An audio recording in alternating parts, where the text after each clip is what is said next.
Good day, Chairman. It's a beautiful day out there in Tone Town. What's it like, Mason? What's the weather the birds are chirping, the skies are sunny, and we are ready to forward ourselves and educate ourselves better on a topic that I am incredibly excited about. And as you might have guessed it, we're going to be talking about our friends over at Guitar Player Magazine. And what I appreciate about Guitar Player Magazine, for some of its faults, is they are still willing to give a quality review to somebody who has not necessarily endorsed some of their videos. They recently wrote up our boost, shameless plug, gave us 4.5 stars, editor's pick. Grant said they should have given us 5. Agreed. But Agreed. They still gave us a nice review in spite of us just doing a total hatchet job to their cable article, their amp article, and today their distortion pedal recommendations article.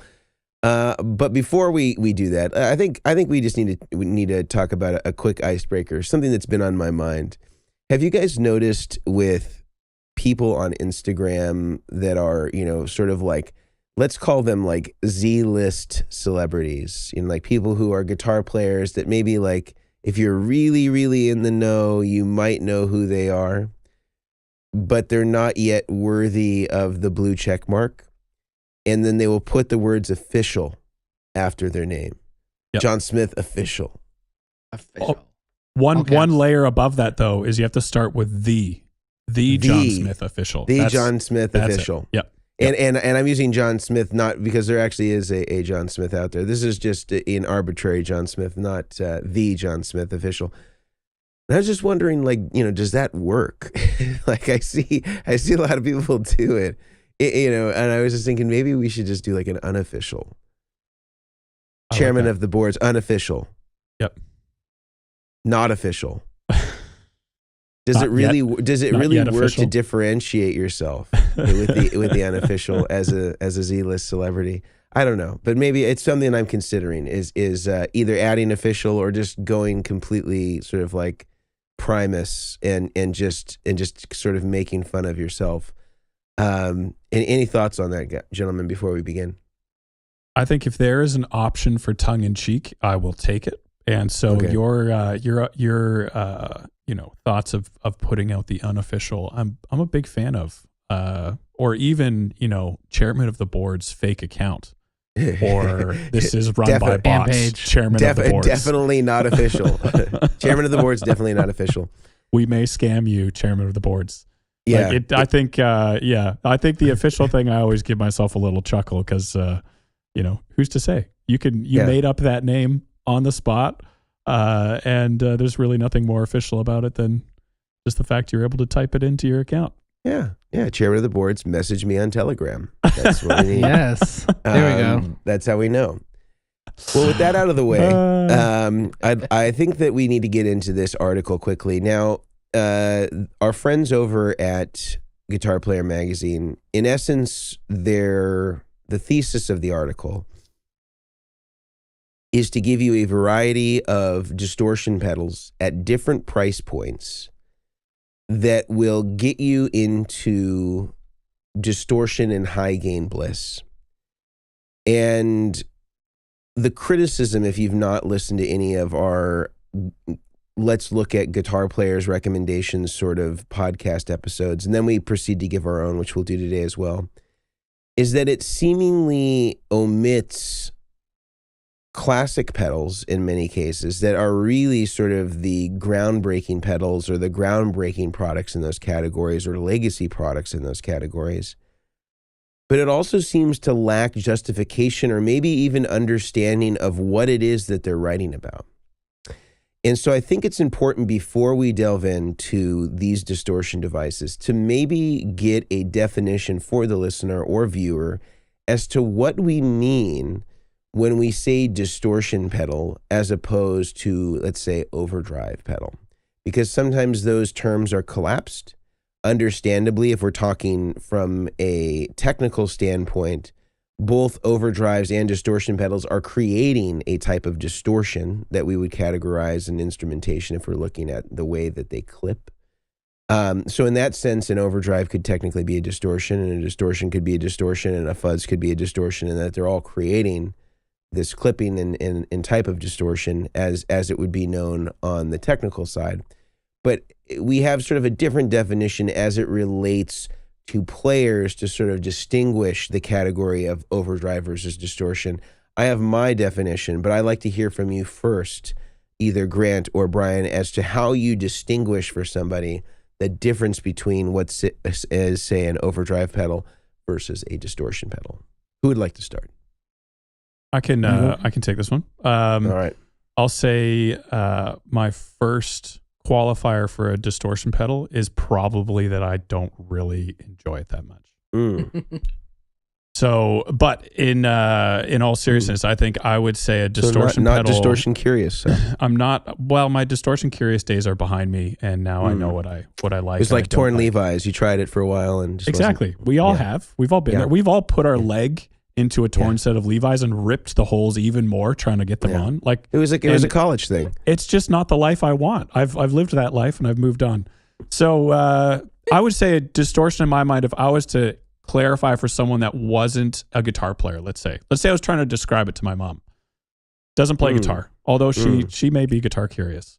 Madam Klassen. I would say it is where you have overdrive being a pedal that is going to typically try and simulate the sound of your amp being pushed. Touch sensitive. It can clean up really well with your guitar's volume pod or you're playing really softly. A distortion is even when you're playing lightly, it's on. It is going to be higher gain, not really all that touch sensitive, and it's just going to have that super overdriven type of sound. So you think like the most classic example in my mind, when someone says distortion, first thing that comes to my mind is a Rat. If you're not familiar with that, you will be familiar with the memes of like a Boss Metal Zone. And there is not really a low gain setting, although there is. But when you turn on a Metal Zone, it just takes over everything and you can't miss it. And so in my mind, that would be kind of how I would describe a distortion pedal. It's higher gain. It's not touch sensitive. And it really is just, if you're going into metal or rock, it's probably heavy rock. It's probably something that you're going to want to be using. That's my lo-fi example of what distortion is. Brian, what about you? Yeah, mine would be real similar because I also do not like distortion pedals. I'm just not a fan of them, never have been. And from like my definition of it would be the same. It's higher gain. It's what I had the name in my head. Harsher. It's a lot harsher of a sound too. It doesn't clean up well. I mean, you could turn everything down as much as possible, but yeah, no, you'll see more distortion, and that's the same thing. People are like, oh, I need a distortion on my board. But why? It's like, oh, I just need another gain stage. Sometimes they already have 3 or 4 overdrives or other stuff on their board. But yeah, that would be mine. It's a heavier gain, harsher harsher tone that's mostly seen and, heavier. I mean, there's a lot of rock people that use it too. People use it in that's the cool thing about pedals is so many people use them in so many different ways. And how, they get those tones. So, but yeah, simple as heavier gain, harsher tone than a overdrive. That's what that's what comes to my mind at first. I am curious to hear your definition, Mason, because you actually produce these types of pedals, and so I would love to actually hear what's a more proper definition of this to educate all of us. I think the way that people have normally differentiated them on the manufacturer side is typically between hard clipping and soft clipping to sort of indicate distortion, and maybe stuff that maybe isn't quite fuzz but getting closer to a square wave maybe is kind of where some of those differentiations are. I think that we tend to think of overdrive pedals as more soft clipping, more symmetrical, more even harmonics. So classic tube screamers, clones, blues breakers, these are all sort of examples of softer clipping. And then when we're talking about hard clipping, asymmetrical, odd harmonic structure. We're talking about, Boss DS1, Metal Zone, things that certainly, as you have described, more aggressive. I don't know that I would necessarily say less touch sensitive, because they're still sort of rooted in the same way to generate distortion, but the way that the circuit is designed as far as the type of harmonics that it's going to produce are a little different. But there's only so many ways to create a distortion sound, and most of the pedals that do that, whether it be overdrive or distortion, still have some common ground between them. I would say that they don't necessarily have to be harsher, but I think that some pedals that have become more popular in the distortion realm tend to be more harsh, like the Rat being an example of that. But I think there's also some great versions of distortion that, can be very musical. The Governor circuits, I think among them, and in the derivatives, whether that be the JHS Angry Charlie or the Andy Timmons stuff, or another pedal we'll talk about more later that I really love is the Maxon SD9, which is rooted from the Ibanez SD9, which is the sonic distortion, and that's become a hugely popular pedal amongst kind of fusion guys that are into the Michael Landau or Scott Henderson type thing, and that can sound really musical and warm and touch sensitive. But I think that the typical differentiator, as I said, is sort of going between soft clipping, symmetrical, even harmonics, to hard clipping, asymmetrical, and more odd harmonics. And I think that this is typically what is associated with the sort of the two different styles of pedal. I think, though, that, they got a lot more gain. They tend to emulate, things that are more distorted. And I think for some people who are used to playing stuff that's not that high gain, it can automatically be a turnoff. But they can be dialed to be more subtle if that's what you want. But I think now that we have a basic understanding of kind of where we're coming from and what our basic definition is, I think let's dive into the guitar player list. So let's start first with their first pick as the number one pick for distortion pedals as a product guide. They have decided, let's see, we want to share the whole thing. There we go. They have decided that they think that the Rat is the best choice. Now, I think that this is actually a really great pedal, even if you're getting a Rat 2 or really any incarnation of the Rat. They have their merits in what they do. I think for indie music, I think for some pop music, these can be really cool. I would say that they don't sound so good to me in front of stuff that I think in front of really clean amps, they can be definitely harsh sounding. I think that they tend to do better into, I'm going to say I prefer these into maybe slightly more mid-range amps because they tend to be pretty scooped. But there's been people who've used them effectively in a lot of different ways. They're very reasonable at what they do. I think you can get a Rat for the low to mid $100 range, maybe less used. I think that this is actually, it's not an egregious number one choice, but it definitely has its detractors, and they can be very, just as the Tube Screamer has its detractors, the Rat can definitely be polarizing. What are your thoughts on the Rat as the first choice on their picks?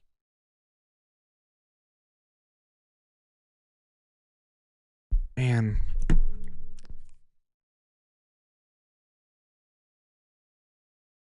I think, as far as a distortion pedal, this has got to be one of the first ones that come to mind.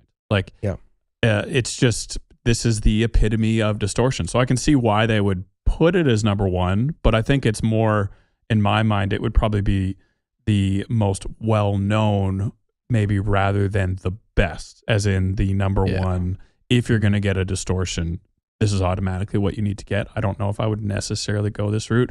I did bring out this one that I have here, which I think is probably just I assume it's a Rat 2, to be honest. I bought it and never really did much with it after I decided I didn't like it. My one downside to the Rat, though, is I'm not a fan of the 1/8" power jack. I don't know if every single Rat... Mod. It's an easy mod. I agree. But for those that are going to buy it and don't want to mod, can't mod it, it's a frustrating power jack in my mind to have. Other than that, though, I mean, it's a distortion pedal. It sounds like a distortion pedal, but for me personally, it's probably a bit too aggressive, a bit too harsh. I love the sound of just a push tube amp, and this is not that. Everything we're going to talk about today probably is not that. So, yeah, I'm not against this as a first choice, but I think we'll probably find others that might be a better candidate. Yeah. The first thing that came to my mind was it's a popular first, pedal to say. I agree. I think it is, for me, the Rat is very, I mean, I already said it feels more harsh to me when the funny thing is running the Rat with like a clean amp is it does not sound as great as running it with a slightly overdriven or like second channel amp. So yeah, I don't think it's a horrible first choice, but I think it was more of a popular first choice. There are some other really great, first choices for these distortion pedals. And 5 out of 5 stars. I think that's very generous. Yeah. All right, so that was choice 1. Let's go to pick number 2 on their list.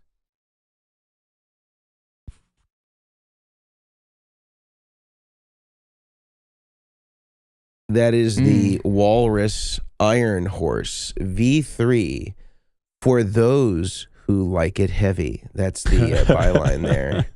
For those that like it heavy. That's good. Reasons to avoid too heavy for some players.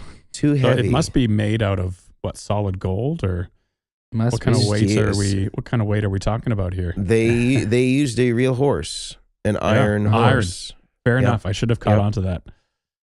This is also one I own. I don't have the V3. I think I must have the V1 or V2 or something like that. But this is from my memory. It's been a while since I plugged this one in. Not being a distortion lover, this one definitely felt a bit smoother. It wasn't as aggressive as the Rat, but it's still very much a heavy gain, heavy distortion pedal. And again, I didn't really connect with it all that much, but I could see if you're into distortion, this could be an affordable choice for you to grab and test out, but not my personal taste. I'll say that. Yeah, I mean, this is a very popular pedal that I see for boards. It's funny, the Rat and the Iron Horse are probably two of the most common ones that I find. I had one person, I asked them, I was like, so what's your favorite thing about the pedal? The guy goes, man, the top jacks. I was like, just going to say that, actually. I was like, top jacks? What do you mean top jacks? He goes, they're top mounted jacks. It makes all my pedals. It means I can squeeze more stuff on my board because there's not jacks on the side. And I was like, oh, okay. What do you like about the pedal? He goes, oh yeah, it's a distortion. So it was, I wanted a delay, but then I saw this and it had top jacks, so I had to do it. The Rat has top jacks too. The Rat does have top. I will say the Rat, having they were early to the party on that top jacks. Yeah, they really were. But I have these come through boards all the time, on boards, and I think I have a couple over here too. And it's, for all the distortions that I've had out there, this is definitely going to be like one of the most, not common, but one of the ones I more of like. It's not as harsh or I guess tinny, bright, like a brighter sounding. It's this nice and thick distortion sound. I would say it has some more low, like not low end, but more thicker bass output when it feels like the distortion is not as bright. Even though there's a tone switch, there's a huge thing about the tone switch sometimes doesn't give you enough low end. But no, I think this is a good choice too. Again, for distortions. I don't know anything about this pedal, but just again thinking about like the top 10 distortion pedals. I mean, the Rat's been used on a lot of hit records. I don't know any hit record that's used the Iron Horse. And that's not a slight on Walrus. I'm just saying if we're relegating this to the best 10 out there, name a hit record that used an Iron Horse. That's really? Not from somebody that has the name official in their Instagram handle. With that said, I would like to break temporarily to speak about some of the sponsors that make the podcast possible every single week. And with that in mind, I'm going to turn it over to Dr. Grant Klassen to speak to us about those sponsors. I'm not deserving of that title. But I will say, if you are a distortion lover, after this, I think I'm slowly wavering back towards distortion curious. I will say, Mason, as soon as you said there's some musical distortions out there, you had me. And so I'm gonna air back on distortion curious now. Whether you are with me in that area or you just love distortion, the Guitar Sanctuary is the place to go to check out new pedals, new gear. Again, like what we talk about on these episodes with Chairmen of the Boards, you can typically find just about everything at the Guitar Sanctuary. And then once you have the gear, once you've decided on your pedal board, you can go to Brian Omilion himself and get it set up on a pedal board and just have the rig of your dreams. So check out the guitarsanctuary.com if you are guitar pedal curious like I am. That's the place to go. I also want to tell you guys about monocreators.com. This is a company all three of us know and love for many, many years now. There are not better soft bags out there, whether it's for your guitar, a dual gig bag, pedal boards. They do an awesome angled pedal board that I personally have a little bit of a crush on. That also comes with a soft bag for your board as well. And then lastly, of course, Brian knows and has just about their whole lineup of backpacks. And I personally am not normally a backpack lover until I came across this kind of new approach to them. All this different, areas to store things, well protected, all that. So check out monocreators.com and use the code. Yes, there is a code. Chairmen for 10% off your order. CHAIRMEN. And I think you'll be happy you did. So let's get back into it. Back to the episode. I'll hand it back to you, Mason. All right. So far we have Rat and Iron Horse. And I'm going to speed it up a little bit because I think, honestly, I'm more curious about your recommendations between the two of you than really anything that they've said so far. I guess the Rat could be a justifiable first position. Iron Horse, again, this is no slight on Walrus or the things that they do. They make wonderful pedals. I'm just thinking if we were, again, taking the top 10 pedals that are out there, top 10 best distortions, and somehow that made, the top 10 list, I think even they would agree that it maybe is. There's been other more iconic distortion devices that have come subsequently. Let's move to number 3. This one I also have no experience with, so I can't really speak to it. It is the Odyssey by Hampstead Soundworks. They've given this one 4.5 stars. Do you all have any experience with this intergalactic driver, as it says on the front? I do not. No. I don't think I've ever even heard of the company. I also don't. I did look it up before this, trying to just get a little bit more info on it. And from what I can see on their website, the specs look pretty interesting. There's a lot of variations you can get with those toggle switches. So for those listening, there's 3 toggle switches, a few tone controls, gain and level, and that's basically the pedal. But it can go anything from quite heavy to, they say on their website, I think kind of like a heavy metal. So I can assume there's a distortion setting, but everything else, all the other settings, that they give as examples were more in the overdrive category, from boost to 808 to, you know, those pushing your amp type sounds. So I think it's kind of more of a, for lack of a better term, maybe an all-in-one type pedal. And this is nothing against Hampstead, but whenever I hear, you know, this pedal can do everything, that is an immediate red flag for me, because I've never found an overdrive or gain style pedal that can do everything and do it well. So I think you would probably get this pedal. You would find one sound that you know and love, and you would probably keep it there. So again, I've never played it, so I can't say it can't do everything really well. I would be extremely surprised if it could. But I think it's a 3-circuit gain pedal, 3 different circuits in it. Yeah. Yeah. It's a challenge. It's like a restaurant that says they do Greek, Italian, Thai, Mexican. I've been to an Indian Italian restaurant before. And it kind of lives up to what we're talking about. It didn't leave me all that satisfied.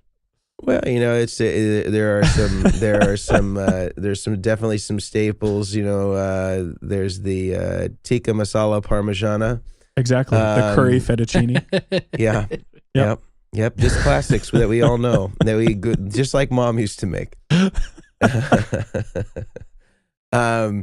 Brian, any thoughts? Let me ask you both this question: have you ever put one of these on a pedal board? I mean, you guys are you know, cranking out pedal boards, you know, left, right, and center. Have you ever put one of these on a board? No, I've never seen one in person. No. I don't know. It's how not to say that it's not is. excellent. The pedigree of Hampstead, I think that is all quality, but to me, it seemed like it was like, you know, more small batch, like super boutique. Again, don't know that it was used on a hit record, but this is definitely, it seems to be like a more like, if you're real deep in the know, you might have heard of this pedal. But like a top 10 list, great for them. I think of so many other distortion pedals that are like classic circuits that have come before this that are really important. And haven't shown up yet. Yeah. Which magazine is this again? This is Guitar Player Magazine. See, that's looking at, we're already the player only 3 of guitar. in. Yeah, so like the fact that we're only 3 official, in. Guitar Player Official.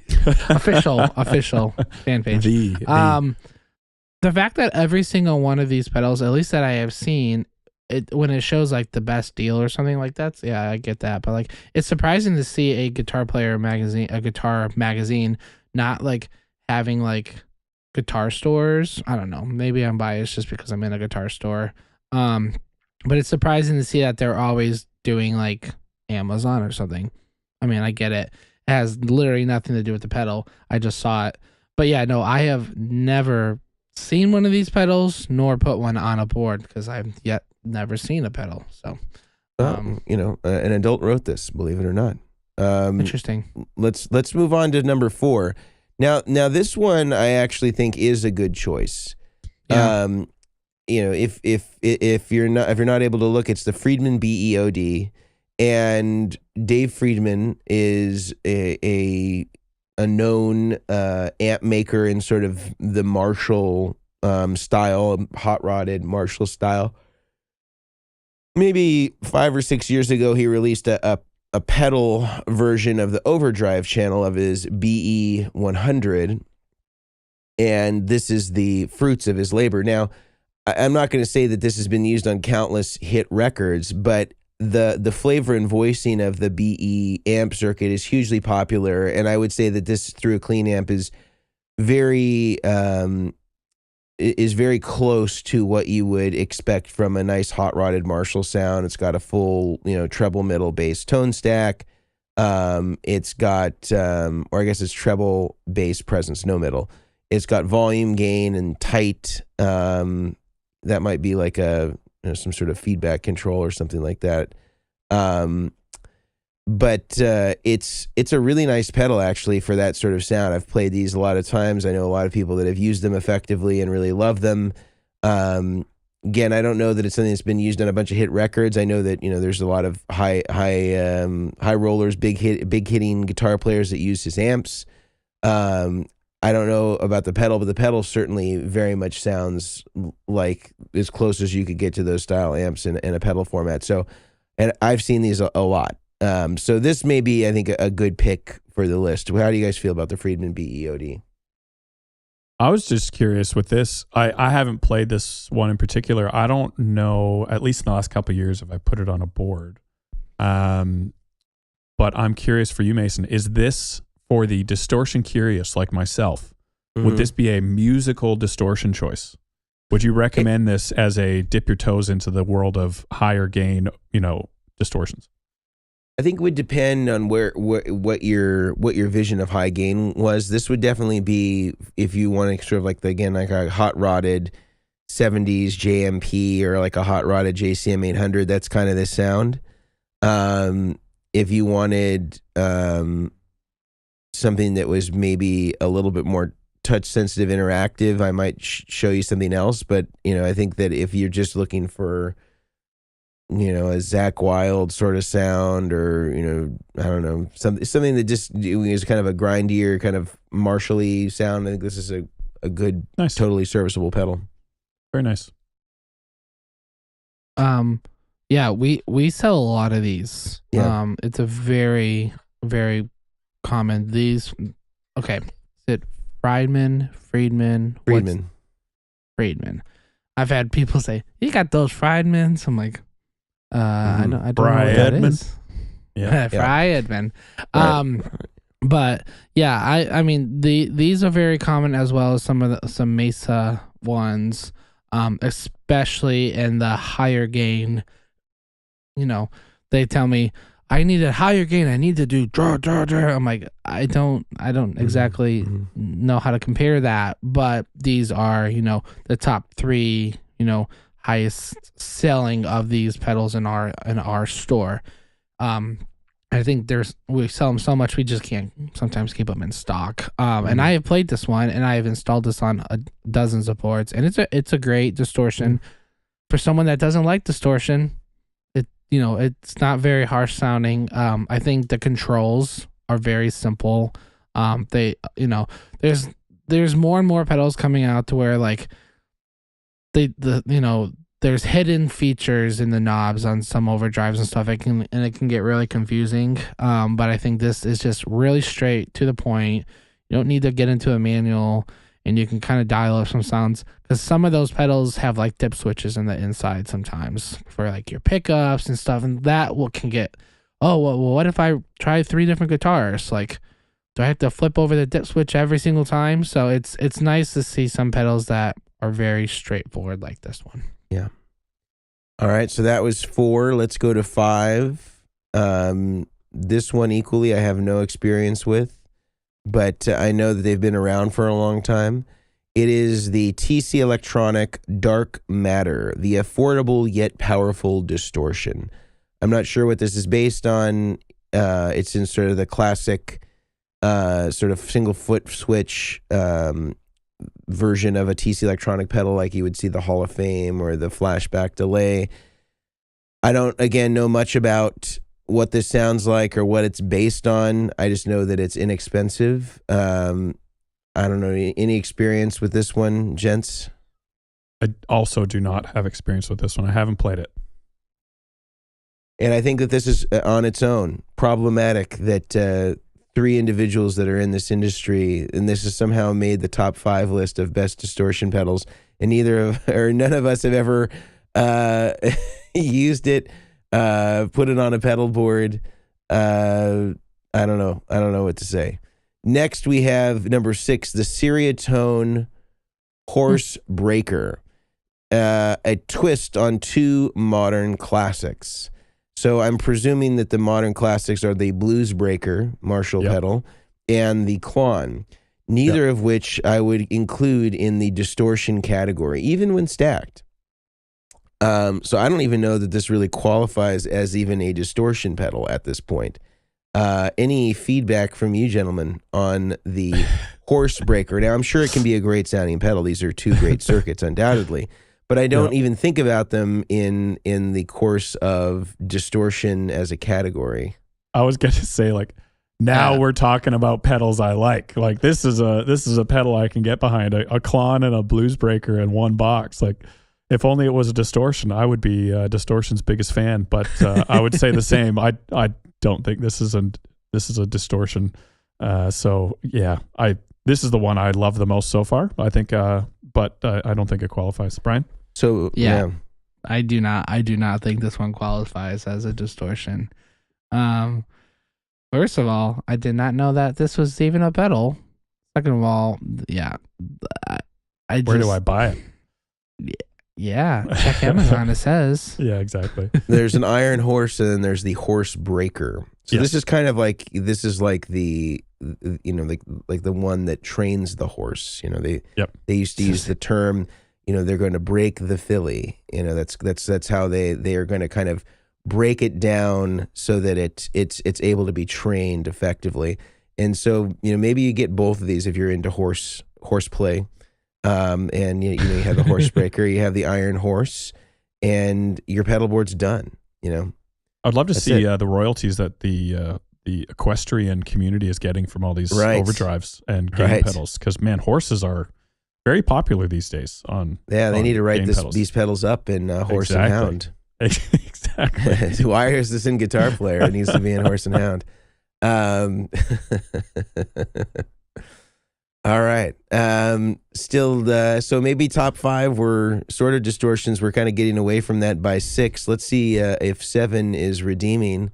Drum roll, please. Number 7 is from Rev. This is the G3 Distortion. Now, I haven't played this Rev pedal in particular, but I actually have found that their pedals in general are actually quite good. Mm-hmm. And that they tend to, because they are an amplifier manufacturer that sort of specializes in higher gain stuff, they tend to have a good understanding of the bass line for that sound. I would presume that this is a good sounding pedal, and I've heard good things about them from other people. I haven't used one myself. Gentlemen, any ideas? At least this is a Distortion pedal, so that's a step in the right direction. That is. I did a board for Rev a couple of years ago for NAMM, and this was one of them that was on it, and I can remember it because of the color. Mainly, it's purple if you're listening. It is purple if you're listening. Yeah. And I remember it because of all the different stuff, and I have to agree, Rev does some really great stuff. They had some newer boxes that they were coming, but they had just come out with the G3, and I think for the sheer size of it, if I can remember correctly, it's a little bit bigger than like an Archer, I think. Okay. I think if I can remember. Is it kind of a similar style enclosure to that?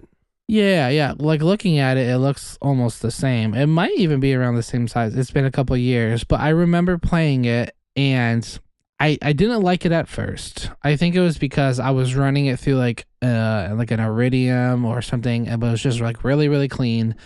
But as soon as I took it out and plugged it into an amp and flipped it to like the little bit more edge of breakup channel on like say channel 2 of an amp I was using, there was more breakup in it. I liked it better.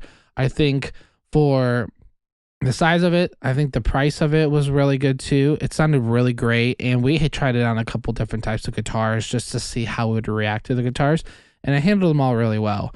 So I think this is a really good choice for them. They gave it 4 stars. I'm not sure how their rating is, what they're rating it off of, but the different modes are really nice as well. I think you guys are kind of focusing on the wrong thing here. All this tone garbage. It has top jacks, guys. What more could you want? Top jacks. Who cares what it does, what it sounds like? It has top jacks. So it's a big tick for me. I have not played this one, but the first thing I thought of when I saw this is similar to you, Mason. I respect Rev as a company, and I assume even with gear that I haven't played that they put out, I assume that they are going to be on the upper end, the upper echelon of that category of whatever they put out, because they just do a really good job. So like a couple pedals back, the TC one, none of us had played, and I was like, oh, well, what's that say? And then this one, Brian's played it, but not as popular, but I'll still take this over other brands in the same category, just based on the reputation of the brand itself. So if that says anything, great. If not, I'm happy to move on. All right. Well, before we go to 8, I want to quickly break to speak to you about some sponsors that make the podcast possible every single week. One of which are our friends over at Sweetwater and their new program, the Sweetwater Gear Exchange. Now, this is a site that Sweetwater has developed that allows their customers or anyone to buy and sell used gear with your peers, other musicians just like you and me, that have tried something out, decided it's not for them, and decided that they're either going to sell it, or maybe you're looking for a piece of used gear and you want to buy something from one of the sellers on the Gear Exchange. It is a wonderful way to not only get a lot of eyes on whatever it is that you're selling, but it also has the added benefit comparatively to, let's say, a Reverb or an eBay, where if you're a seller and you want to keep 100% of your earnings, you can do that by way of putting your earnings onto a Sweetwater gift card as opposed to just taking it in cash. And this will allow you to not have to pay any fees or any sort of transactional fees of any kind. You get to keep 100% of what you earn so long as it goes on a Sweetwater gift card. And if you're using it to buy stuff that you would ordinarily buy anyway from Sweetwater or another retailer, it's a great way to make sure that you keep 100% of what you earn. I really like that. Secondly, I feel like there's a great inventory of used gear on there, and you see a lot of the cool stuff that you might be interested in getting, and you can get a little bit of a discount by not buying it new, by getting it through something like the Gear Exchange. I feel like it's a great system that sort of takes the best elements of things like Reverb, eBay, and Craigslist and sort of combines it into one really cool system. You can create an account for free, get buying and get selling right away. That's the Gear Exchange from Sweetwater. Head over to sweetwater.com/used, and you can sign up there and get yourself started. And now I'm going to turn it over to Brian to speak to us about another great one of our sponsors, our friends over at Neural DSP. Thank you. Yeah, so Neural DSP, as we all know, makes incredible plugins. They came out with the Quad Cortex. If you can see, it is to my left right now. They are running a discount code, Chairmen, CHAIRMEN, for 30% off all of their plugins. So this does not apply to any of their brand new ones that they just dropped, but those plugins will be accepted for the discount within, I think it's 90 days after they've been released, which is still a great, like 30% off. I mean, that's, what do you guys say, 70% away from free? 70% away from free. Yep. You wait 90 days and look at that. You got almost 70%, away from free. So go check them out, download their plugins, amazing stuff, and love Neural. I got Quad Cortexes all over the place. The discount code does not apply to the Quad Cortex, so it's only on the plugins right now. So yeah, go check them out. But it could be a cool thing if you get the plugins, because I know that some of the future software updates may allow you to use those AMP plugins and have them available inside your Quad Cortex. So these could be things that you could always just upgrade with, and they really do sound pretty great. I've got a lot of experience with the Corey Wong one and the Soldano one. If I don't want to, mic up my Soldano, or I'm doing a little, kind of recording session, just want to keep it nice and easy, I've used it, and it actually sounds really great. If somebody's well-versed in the Soldano, their plugin really does nail that sound very closely, and is a fairly small margin of difference. And so really, they do a great job in the plugin game. I think that they're number one. So check them out. All right, let's go to number 8, and then we'll go to number 9, and then we'll go to our recommendations. So here is number 8. Also another surprise. They have put the King of Tone as a distortion option. Now, I believe that they've done this because you can order a King of Tone with like a higher gain channel, and then potentially, I guess, if you stack it, it will get closer to a distortion sound. However, just knowing the origins of the circuit and being rooted in a blues breaker, it just really doesn't produce a whole lot of gain, even in the high gain mode. And I've certainly played various versions of this that include that, whatever it's the red channel, the high gain red channel. I don't know that I would still qualify this as a distortion pedal. I think it's still very much in the overdrive category. So I don't know that this is, although a great pedal, would really fit into this category of true distortion.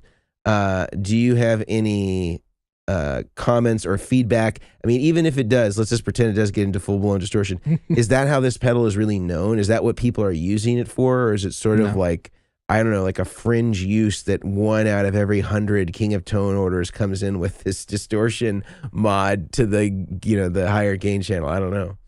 I mean, I get these on a lot of boards. I'll see more of these than I'll see, I mean, a lot of pedals, but they're if you're waiting, the waiting list is years long, as there are reasons to avoid. I think it's like 3 or 4 years right now is the wait.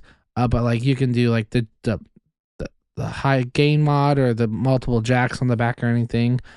But yeah, it's interesting that they consider this a high gain, because it's more widely known to be used as an overdrive, stacking both sides to get a more overdriven or maybe overdrive and clean tone. So yeah, it's not usable as a boost. Like they have the options on what it's doing, but none of these options make it a distortion pedal.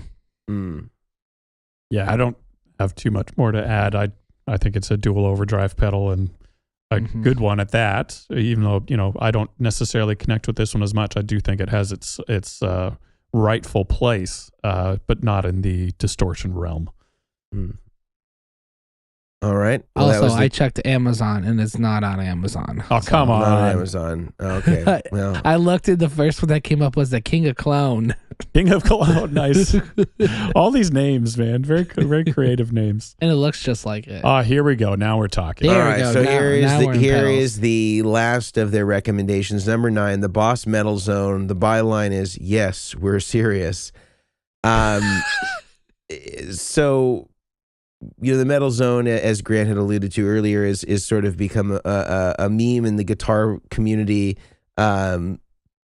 where it's sort of, I don't know, a punchline to sort of exaggerate, what maybe is considered to be a bad tone. I think it's interesting that they chose this pedal as opposed to the DS1, which I think is a more well-known distortion as it relates to the Boss line. It's probably the most classic and was, frankly used on a lot of hit records, whether we're talking about Steve Vai or Joe Satriani. That was a fairly ubiquitous device. Many of us have owned that. They used to be the pedal you could get at Guitar Center for $40 or something like that for a long time, especially when I was a kid.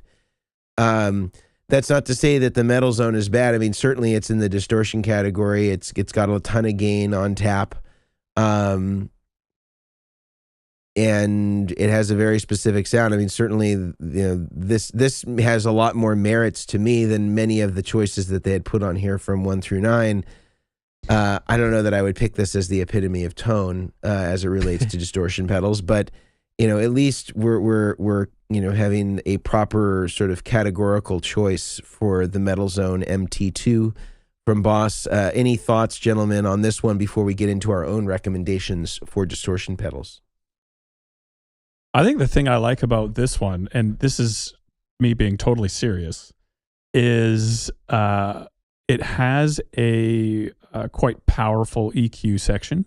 So high, mids, mid sweep, I believe, is what that mid frequency is, kind of like a Q that you can adjust, and then obviously lows. So it has two like concentric pots in the middle, like dual pots, where the middle is doing a different frequency than the outside pot. They're kind of like stacked on top of each other. So, I mean, you can get this pedal to clean up a little bit. I have owned one, again, being totally serious. And I did find the EQ a little bit confusing, as in they're like I just said, there are quite a few options and it is quite powerful. But I do believe you could dial in some good sounds with this and it would have its place. It's just unfortunate. There's so many memes around it that if you have it on your board, people think you're joking. But I don't think this would be my number one choice, and it's obviously not Guitar Player's number one choice. But it does have its place. It has so much gain available. Yeah, I think it makes sense to be on the list. I thought it would be higher up, to be honest, just being what it is. But yeah, it makes sense to be on the list, and I think it has its spot. Okay. Brian, any thoughts? It's I also agree. It is surprising that they picked this over the DS1, because whenever, like, when we started talking in the beginning of this and you said Distortion, I immediately thought DS1, that bright orange enclosure and everything. I don't have a lot of experience with this unit. Looking at, I can widen my screen. It's hard to give an opinion when I haven't used it. But I will say this is definitely a pedal that I never see on boards ever. And I did a pedal board that was had 15 boss pedals, and I still didn't see this on the board. So I can't give as much input onto this one, but it is surprising that this metal zone was picked over to the Distortion, personally. Yeah. All right, so those were the picks of Guitar Player Magazine. Surprising to me, I would say, just to summarize. I think some of these seem fairly divorced from the classic circuits, the most musical circuits, or even choosing pedals that actually fit the category of distortion. I want to get into our recommendations, and I think that these are going to be choices that I would say, or at least as far as my recommendations are concerned, that, as I told Grant earlier, they will be musical choices. They will be touch sensitive. They will be versatile in many cases. And if you are somebody who has traditionally been distortion averse, these might be devices that you might want to try out that might get you your foot in the door distortion wise and feel like maybe this could be something that you could use. I think the first choice for me for distortion pedals is the Maxon Sonic Distortion, also known as the SD9. I'm going to write this down. Yeah. Sam David 9, SD9. This is a really, really musical distortion pedal that has amazing cleanup with your guitar volume pot. So when you are down at 2 or 3, it is totally clean, almost how like a fuzz face gets like sparkly clean. And then you can roll it up into this fire-breathing monster of distortion. It sounds great with single coils. It sounds great with humbuckers. It is incredibly interactive. The challenge with them, however, is that you need to have the tone knob fairly low. And then when I say low, it probably needs to be below, I would say, 9 o'clock. And I would frankly start with it off and then just roll it in to taste, because pretty much all it's adding is like 2K and above, really treble frequencies. There's also a version of it that is a signature pedal of Scott Henderson that's rooted in the SD9, that's made by a company called TWA, and that's no relationship to the former airline. That's called the SH9, and it's sort of an optimized SD9, and it also gives you a little bit more flexibility in the tone control so that you're not having to have it so low in order to facilitate kind of the sweet spot sound. And I believe it was actually designed by the original designer that did a lot of the Maxon pedals. So first choice for me would be the Maxon SD9 or the TWA SH9, which again is just a derivative of that. I would not go for any of the modded versions of it. There are people who do mods to try to add back in mid-range. These all affect the sound of this pedal and sort of take away from its glory. Another great one that I think is ubiquitous in our industry, and a lot of derivative pedals come from it, is the Marshall Governor pedal. And some people might categorize it as sort of on the edge of an overdrive or distortion. They sound really great. They're very musical. I think if you're somebody who's into the sound of the Friedman Beod, it's maybe a little less gainy than that, or can be a little less gainy than that. Some great pedals that are derivative of that would be things like the JHS Andy Timmons pedal, or the Angry Charlie, MI Audio Crunchbox. These are all sort of representative of that sort of sound. They are really great. The Carl Martin Plexitone, also derivative of that. Really, really nice pedal. Has some nice sounds to it. I think the Rat choice was a good one. I know it's got a sort of a specific sound, but it can also be really great for distortion, for a specific type of distortion. Another one that's really great is the EVH 5150, and that's made by MXR. And that's a really great distortion pedal that sort of emulates the sound of a Soldano-y, or kind of I guess apparently the newest Fender incarnation of the EVH amp. But a lot of these are still rooted in sort of the SLO. The original 5150 from PV was basically an SLO done on a budget. So it has a lot of that sound and essence, and I think it's a really good sounding distortion pedal, undoubtedly. And another great one is the Sir Riot. I think is a really great distortion pedal that kind of has sort of that hot rodded Marshalls type sound. I think they sound very convincing. They make a mini version that is also very great for the size. I think that's also a really great choice that is going to get you in the zone. And I would say for distortion pedals, I think those would be my initial picks to just, trying to get into the distortion realm. You want something that is, either doing sort of hot rodded Marshall sound, or just has like a really nice smooth distortion sound like the SD9 or SH9. Those are all really great picks.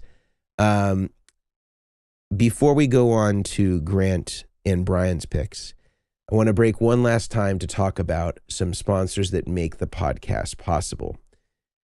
Firstly, I want to talk about our friends over at Stringjoy. Now, if you're somebody like me who has very corrosive sweat, you will destroy strings at a rapid pace. And it's almost forced me to go exclusively with coated strings until I discovered Stringjoy strings. Now, they do offer coated versions, but I prefer to not use coated strings if I can help it, just to get the maximum amount of tone and not have anything over the string that might blanket that tone in any way. And I found that not only do they have strings that last a long time for me that are uncoated, but they sound great comparatively to the competitors in the market. I really love what they're doing, handmade, one at a time in Nashville, Tennessee. Many professionals in the industry are using them, and I can't say enough about how great these strings are in terms of the quality, how long they last, and again, not having to go to a coated string to get the feel and the sound that I want has been really, really great. Highly recommend you check out our friends over at Stringjoy. They also offer subscription services if you're interested in having strings delivered to you every single month. Head over to stringjoy.com, use the coupon code BOARDS, BOARDS, and get 10% off your order. Now I'm going to turn it over to Brian to talk about one more of our sponsors. Thank you. Yeah. So our next sponsor is going to be Bestronix, or known as BTPA. Brad is, definitely the go-to guy when you need, specialty connectors, rack rails, anything that, they handle any and all things pedalboard related, touring, racks, all sorts of, snakes and audio accessories. I mean, connectors galore. Even the little DC connectors that most of us use to solder for builds are all from Bestronix, but they have a discount code DACHAIRS, DACHAIRS, for 10% off any of their stuff. Come go check them out. Order as much as you want with that code, and Brad will get it off as quick as possible. So I highly recommend Bestronix. Been using them for years and I love them. So I'm gonna throw it back to you, Mason. All right, and so gentlemen, your picks on best distortion devices. Now I know that this may be difficult as Yes. you all are distortion averse. But any distortion picks for those listeners or viewers out there, or just good of the order comments as it relates to distortion pedals? Grant, would you like to start? Yeah, I think you summed it up very well. I'm probably not the best person to be giving recommendations on distortion. I can only speak for what I've tried, and the main ones that come to mind. I mean, I've tried the Iron Horse, obviously, in the Rat, and a couple others. If I was going to go into a distortion after today's episode, though, I would just be I wrote down your recommendations, Mason. To be honest, I would need something musical. And I think that's been my biggest problem with distortions is my experience in the past, Metal Zone, the Rat, all these other ones, they just take over so much of the core sound of my guitar in comparison to what I'm looking for that I just find it really hard to connect with. So that musical aspect is really important. So I'm gonna pick up the Maxon, the top of your list that was the SD9. Yeah. I'm gonna pick that one up and I'm gonna try it. Maybe I'll get back to you guys later. I also really am curious, distortion curious about the Rev G3. And I don't know if it's just that it's purple. It might be the top jacks. It could be a whole bunch of things, but I really want to try that one as well. So yeah, I'm gonna probably get back to you guys with some thoughts after I've had some more experience. I as well am not one to really give good recommendations for distortion. It's just not my flavor, but I will say the Sir Riot, the one that Mason had said, is a great one. It's a huge seller. The fact, especially with the new compact size, the mini size, is really great. I have actually installed this on a lot of boards before and have played through it. Again, I'm not a huge distortion person, but for what it can do and the size of it, it's a great pedal. I would go off of Mason's recommendations for a lot of these distortion pedals because I have heard a lot of them. I am actually interested in the Maxon one too. So, my rec, is that one. I would say though, from the Guitar Player magazine article, my favorite distortion that I really want to get is the Horsebreaker. The one that is not the distortion. I really want to try that one. It's but I think it was a good conversation. As always, I mean, Mason, when you and Brian, when you guys are chatting about things that you are passionate about, things you love within this industry, I always take really good notes and I always come away with more than what I came into the episode with. So I appreciate your guys' thoughts and feedback, and I'm the better for it. Same. Well, gentlemen, I think to wrap up today, that was again the Guitar Player Magazine's top 9 best distortion pedals out there. I think we can confidently say that yet again we have some pretty stark contrast between where we land on some of these pedals and maybe some of the opinions that are posited on their, let's say, highly regarded website and magazine publication. I don't know that in good faith that I could endorse many of the choices on this article, but hopefully some of our recommendations and maybe some of the analysis here will help you choose a distortion pedal that's going to be a better pick for your rig, something that again is musical and is going to allow you to get the most out of what it is that you are going for your own tone, whether that be going super high gain or having something that cleans up really well or getting something that's more Marshall-y or hot rodded Marshall sound.